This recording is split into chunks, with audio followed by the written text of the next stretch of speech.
Hello students. आज हम कुछ नया करने जा रहे हैं। तो कई बार क्या होता है, क्वेश्चन आ जाता है कंपैरिजन करना। लाइक फ्रैक्शंस हैं। लाइक फ्रैक्शंस क्या होती हैं? तो अब यहाँ क्या है, न्यूमरेटर जो है वो क्या है, सेम है। तो उसमें पजल नहीं होना है। देखो, 3/7 है और 4/7 है। इस चीज़ को अवॉइड कर दो क्योंकि ये सेम है। इस पे ध्यान नहीं देना। फिर आपने आपका ध्यान किस पे जाएगा? 3 और 4 के बीच में जाएगा। ये आपका कंसीडर करने वाला है। तो यहाँ आप समझेंगे कि 3 और 4 को ही देखना है हमने। तो बड़ा कौन सा है?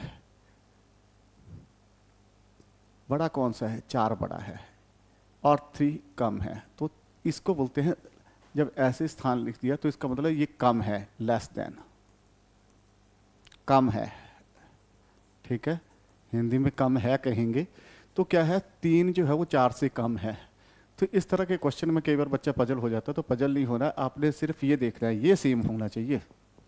ये बहुत इंपॉर्टेंट चीज़ है। लेकिन जब हम कंपैरिजन करते हैं अनलाइक नंबर्स का, एक शॉर्टकट तरीके होते हैं थोड़ा सा समझने के लिए। मान लो 3/17 दे दिया और 3/19 दे दिया। तो 3/17 यहाँ क्या देखते हैं? यहाँ हम न्यूमरेटर डिनोमिनेटर को देखेंगे, हर को देखेंगे। यहाँ हमने किसको देखा? अंश को देखा कि कौन सा बड़ा है, कौन सा छोटा है। और यहाँ किसको देख रहे हैं? हर को देख रहे हैं। अब यहाँ छोटा और बड़ा कौन है? 17 और 19 के बीच में कौन छोटा है? ये छोटा है। ठीक है, तो इसका मतलब यहाँ पे हमने ये चीज़ करनी है कि छोटा कौन सा है।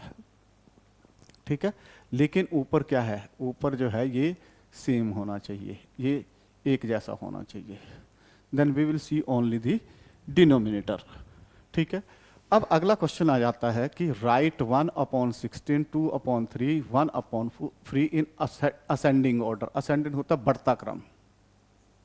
बढ़ता क्रम जो होता है कि जैसे बढ़ता हुआ क्रम क्या हुआ, 1 2 3 इस तरफ को बढ़ रहा है, ये बढ़ता क्रम हुआ।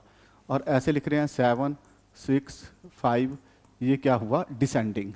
ये असेंडिंग हुआ और ये डिसेंडिंग हुआ। ये मतलब बढ़ता हुआ।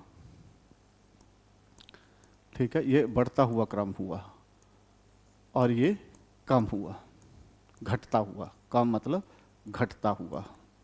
ये क्रम आपको पता होना चाहिए। ठीक है, अब देखो असेंडिंग ऑर्डर्स के जब हम करेंगे तो हमें सबसे पहले क्या लेना पड़ेगा?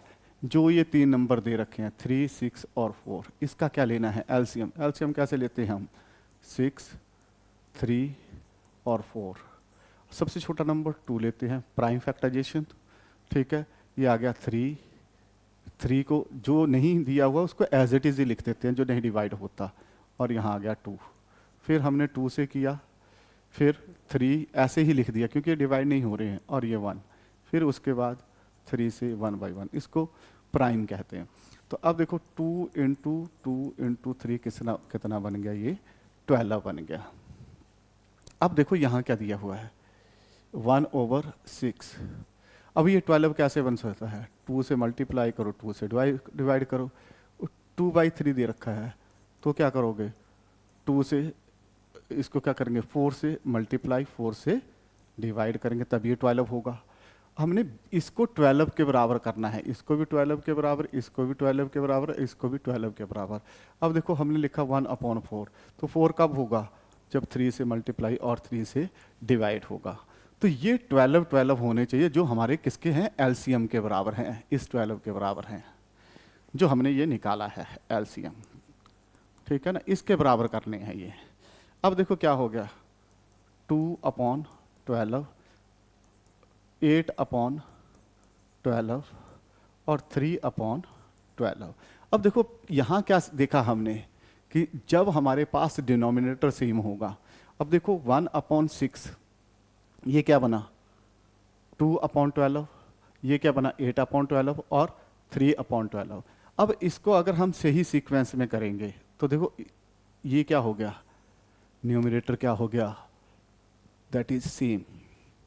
अब इस कंसेप्ट को करेंगे हम यूज 3 और 4। तो देखो 3 और 2 छोटा है, उसके बाद 3 छोटा है और उसके बाद 8 छोटा है। इसका मतलब क्या हो गया, divide by 12, divide by 12, divide by 12। अब 2 और 3 किसके बराबर आ गया, 1/6 की, ठीक है।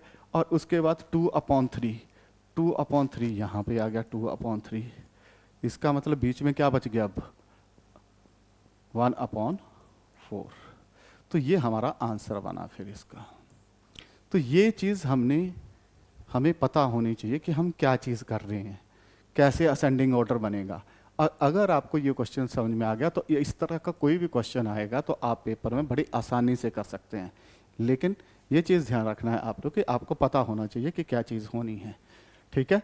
अदरवाइज़ क्या होगा कि ये आपको प्रॉब्लम क्रिएट करेगी। तो आज जो है वो मैं ये चीज़ जरूर कंसेप्ट आपको समझाना चाहता हूँ कि आपको ये पता हो, आपको समझ में आनी चाहिए। अब एक चीज़ और हम देखेंगे कि देखो कुछ चीज़ें हम जो स्टार्ट करने जा रहे हैं अब, आज हम थोड़ा सा डेसिमल के बारे में पढ़ते हैं।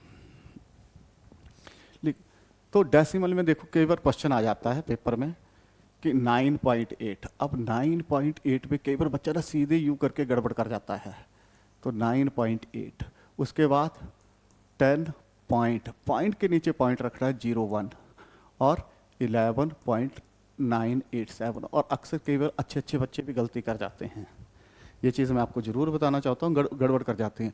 जहाँ कुछ नहीं दिया हुआ आगे जीरो आप अपनी मर्जी से लगा सकते हैं। यहाँ कुछ नहीं है, यहाँ जीरो लगा सकते हैं आप। यहाँ कुछ नहीं है तो जीरो लगा सकते हैं। इस तरह से आपने इसको ऐड ऑन करना है, तब आपका क्वेश्चन सही होगा। अदरवाइज क्या होगा, आपका क्वेश्चन जो है वो 100% गलत होगा। क्योंकि आप जो है वो कई बार क्या करते हैं कि एक एक नंबर करके यहाँ आप पजल हो जाते हैं। तो इस चीज़ का आपने विशेष ध्यान रखना है जब भी आप क्वेश्चन करोगे, फिर आपका क्वेश्चन जो है वो सही होगा। तो इस पॉइंट को नोट कर लो कि ऐड में हमेशा ही बच्चा गलती करता है। कारण क्या होता है कि इन चीज़ों को मिस करता है, वो इनकी मिसिंग करेगा और आपका क्वेश्चन होगा गलत। उसके बाद देखो सब्ट्रैक्ट 8, 9.8 और 7.987, यहाँ भी गलती करेगा, वही गलती जो जीरो नहीं लगाएगा यहाँ पे। तो ये आपको पता होना चाहिए, यहाँ गलती जो है वो बच्चा करेगा ही करेगा, ठीक है। और उसके बाद फिर आप माइनस करोगे तो क्या हो गया, यहाँ 10 बन गया, तो यहाँ आ गया 3, यहाँ फिर 9 बच गया 10 में से, एक इधर चला गया था तो आ गया 1। उसके बाद अब जो 8 है, अब 8 नहीं बचा, ये बन गया 7। तो 7 फिर यहाँ से एक ले लिया तो ये 17 बना, 17 से 9 चले गए, आपके पास 8 आ गया और उसके बाद 1। तो ये चीज़ आप दूसरी गलती करते हो। डेसिमल में इसलिए बता रहा हूँ कि अक्सर कहीं ना कहीं बच्चा जो है गलती कर जाता है, तो आपको थोड़ा सा समझाना जरूरी है, इसलिए ये चीज़ मैंने आपको इसके लिए बताई है। तो आपको ये पता होनी चाहिए। अगली मल्टीप्लाई के केस में, मल्टीप्लाई के केस में मान लो हमने जो है यहाँ पे जीरो क्वेश्चन जो है वो हम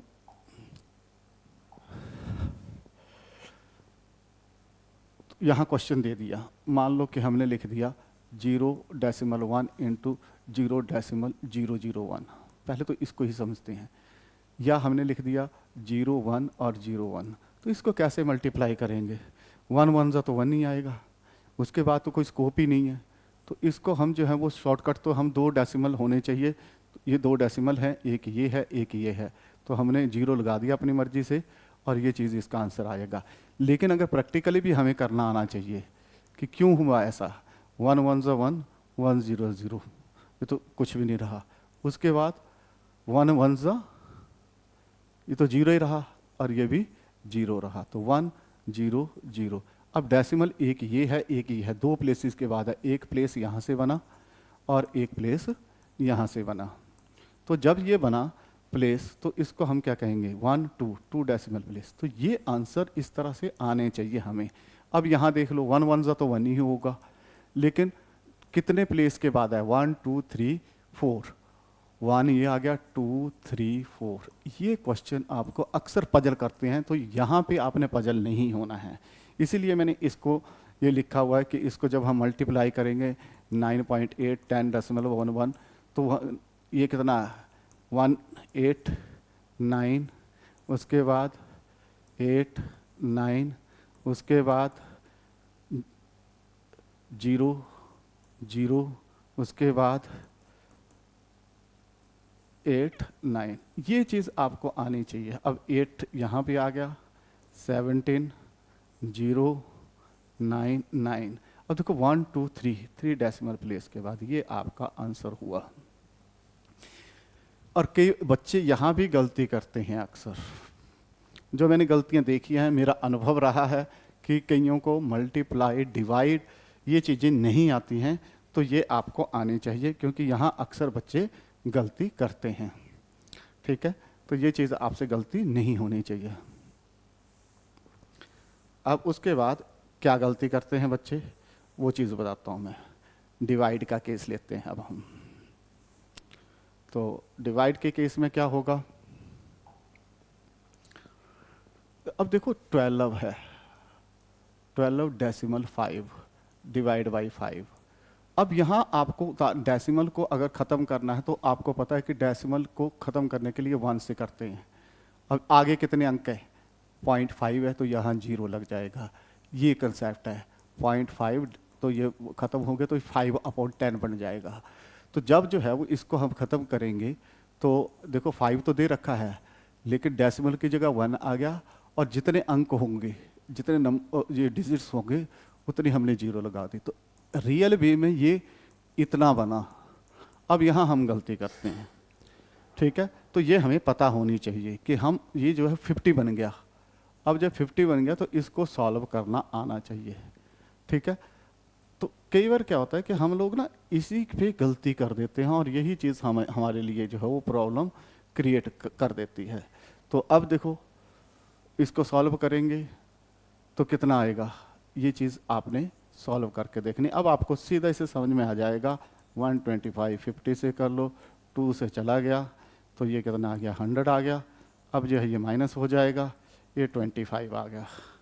ठीक है, अब ये नहीं जाता तो डेसिमल लग गया। अब यहाँ पे 0 लगा लिया हमने, 0 अब कितने से चला जाएगा, 5 से, तो 250। ये आपको समझाने के लिए कर रहा हूँ मैं कि आपकी गलती नहीं होनी चाहिए। मकसद ये है कि आपकी गलती नहीं होनी चाहिए, इसलिए हर एक स्टेप को आपको समझाया जा रहा है जहाँ आप गलती करते हैं। अब इस क्वेश्चन को आप देख लो, 15/0.5। अब देखो यहाँ उल्टा होगा, 0.5 यहाँ 5 लिख लिया हमने। ठीक है, अब डेसिमल की जगह यहाँ पे ऊपर चला जाएगा 1, और 0 एक ही डिजिट है ये, तो एग्जैक्टली ये क्या बना, 210 डिवाइड बाई 5, और ये कितना बन गया, 150 बना डिवाइड बाई 5। तो ये कंसेप्ट आपको समझ में आ गया होगा कि किस तरह से किया है। ठीक है, इसके भी मैं थोड़ा सा बताऊंगा आपको डिटेल में, आगे इसको वेरीफाई करूंगा कि आपको ज़्यादा समझ में आए, या हो सकता है यहीं ले लूँ मैं। तो ये चीज़ें इसी तरह से चलनी हैं। ठीक है, आगे आ गया, दोनों ही जगह डेसिमल हो, 4.8 डेसिमल 012। अब इस कंसेप्ट को मैं साथ साथ में ले लूँगा, लेकिन पहले आप इसको समझाएं। 4.8 का मतलब हो गया कि 1 डेसिमल का 1 और ये 0 लग गया, इनटू ये 12 है। अब यहाँ क्या है, डेसिमल का 1, 2 डिजिट है ये, तो ये कितना बना, 4800 डिवाइडेड बाई, अब जो है ये डेसिमल तो ख़त्म ही हो चुका है, तो ये 120 बन गया। तो ये आपको करना आना चाहिए। जब आप इस चीज़ को कर लोगे तो आपको आसान लगेगा, लेकिन जब आपको ये चीज़ करने नहीं आएगी तो आपका डेसिमल सिस्टम जो है वो सारा गलत हो जाएगा। फिर आप 4800 को 120 के साथ डिवाइड कर सकते हैं, तो किससे जाएगा, वो चीज़ आपको आनी चाहिए। ठीक है, तो इसके लिए समझाना है मैंने कि कहाँ कहाँ आप गलतियाँ करते हैं, तो यह इतना बहुत है, बाकी आप खुद भी कर सकते हो। ठीक है, अब उसके बाद जो है वो हम क्वेश्चन समझाता हूँ मैं, एक थोड़ा सा ब्रीफ करता हूँ मैं। अगर a डिवाइड बाई b है देन ये ठीक है, पर a डिवाइड बाई b है और मेन डिवाइड यहाँ पे है, तो यहाँ अक्सर बच्चे गलती करते हैं। तो ये a divide by b cross c होगा, ये पहला, ये दूसरा, ये याद रखना। तीसरे पे आ जाओ, अब a divide by main divide ये है, और b डिवाइड बाई c। यहाँ क्या गलती करते हैं बच्चे, ये ऊपर जाएगा, a cross c divide by b। ये चीज़ याद रखना, मेन डिवाइड पे आपने ध्यान देना है कि कहाँ है, अक्सर गलती हम यही करते हैं, यहाँ पे यही मेन डिवाइड है, ये ठीक है। इसके बाद इसको कैसे लिखना है ये। चौथा कहाँ गलती करते हैं कि ए डिवाइड बाई बी और मेन divide C divide by D. यहाँ क्या गलती करेंगे, ए ये नीचे ही जाएगा जैसे हमने पहले वाले कंसेप्ट में किया, लेकिन मेन डिवाइड ये है तो डी को कहाँ लेके गए हम, ऊपर लेके गए, डी को ऊपर चला गया तो इनटू बचा क्या, सी बचा। तो अक्सर ये चीज़ें छोटी छोटी गलतियाँ होती हैं जो बच्चे एग्ज़ाम में करते हैं। तो मेरा ये अपना एक्सपीरियंस है, इसलिए मैंने आपको समझाया कि ये गलतियाँ नहीं करनी चाहिए। अदरवाइज़ क्या होगा कि आपको प्रॉब्लम आएगी, आपका क्वेश्चन गलत होगा। सॉल्व तो आपने ही करने हैं, ठीक है, वहाँ टाइम कम होता है, लेकिन प्रैक्टिस, बिना प्रैक्टिस से कोई क्वेश्चन नहीं आए, सॉल्व ही नहीं कर सकते आप। ट्रिक जितने मर्जी सीख लो, ट्रिक मैं भी सिखाऊंगा, बहुत अच्छे ट्रिक सिखाऊंगा, इजी ट्रिक सिखाऊंगा, लेकिन अगर बेसिक कंसेप्ट आते होंगे तो आपका क्वेश्चन कभी गलत नहीं होगा और कहीं मात नहीं खाओगे। कितने ट्रिक याद रखोगे, जो आपने पढ़ा है वही आपको याद नहीं है तो ट्रिक कहाँ काम करेगा, नहीं करेगा काम। ट्रिक तभी काम करेगा जब आपके कंसेप्ट्स आएंगे। तो मैं जितने भी जो हैं वो आपको छोटे छोटे 10-10 मिनट की वीडियोस बना रहा हूँ ताकि आप आसानी से इन चीज़ों को समझें, और 1-1.5 घंटे का काम है सारा। बेसिक कंसेप्ट आगे, नंबर सिस्टम आपके जेब में होगा, फिर आपको डरने की ज़रूरत नहीं है। उसके बाद फिर हम सेकंड पे आएंगे, तो 1-1 करके हम थोड़े से कंसेप्ट्स लेंगे ताकि आपको प्रॉब्लम ना आए। आज के लिए थैंक यू वेरी मच।